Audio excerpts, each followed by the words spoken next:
we're going to go deeper into the psychological explanation around how to maintain and to bridge you out of the survival brain, you guys, because we talk about, getting out of survival, but how do you bridge yourself out of that? Okay. All right. So we're going to get into the deep part about that today. And thank you guys for joining me on Trauma Talks. Okay.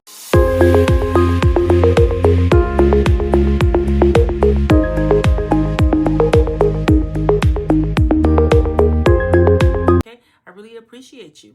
Okay, self-empathy is not self-pity, you guys. That's the first thing you need to understand. It's a nervous system leadership, okay? You're going to get back in control of the nervous system. Most high performers are trained to override, to push through pain, to ignore signals. But self-empathy is the radical opposite. It says, I'm not going to abandon myself to perform for safety anymore. No.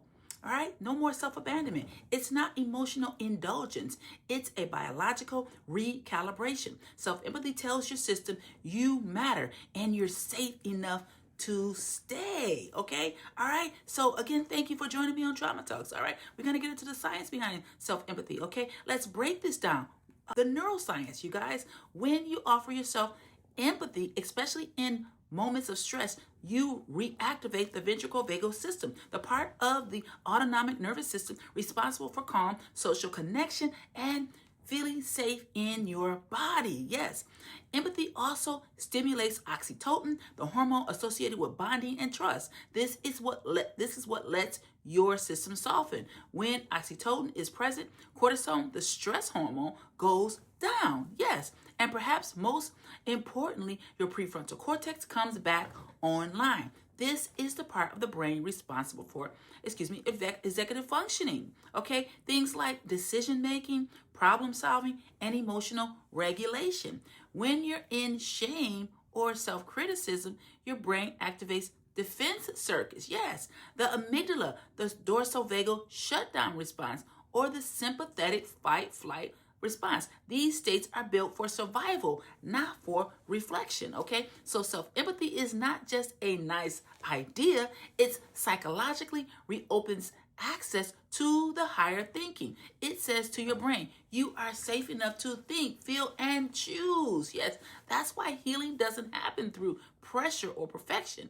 It happens through perceived safety. Yes, perceived safety in the body. So let's go further into this, you guys. Thank you, guys. All right, keep following me here. Okay, close your eyes, you guys, or place a hand over your heart. Okay, so we're gonna do empathy exercise. If that feels supportive, say slowly out loud, if possible, I'm here for you.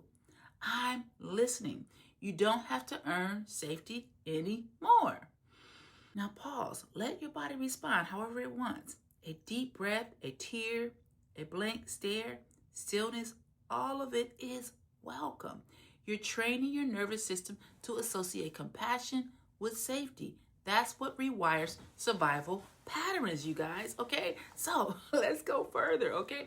All right, let's talk about the grace. Grace is not just spiritual, you guys. It's psychological, okay? In 2 Corinthians 12:9 says, my grace is sufficient for you. But that isn't just a poetic statement.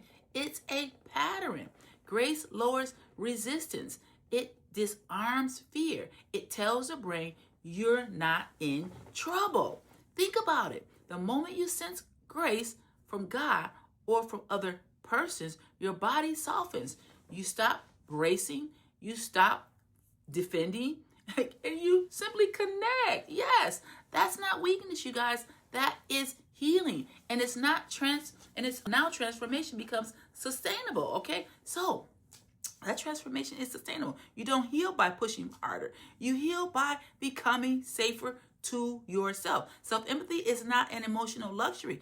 It's biological bridge out of the survival brain. You guys, when you learn to offer yourself presence, the need to perform begins to dissolve and your performance drops. Clarity rises, you guys, okay? All right, so let's go into another exercise. Becoming safe to yourself. Say slowly, I'm here for you. I'm listening. You don't have to earn safety anymore. All right, pause.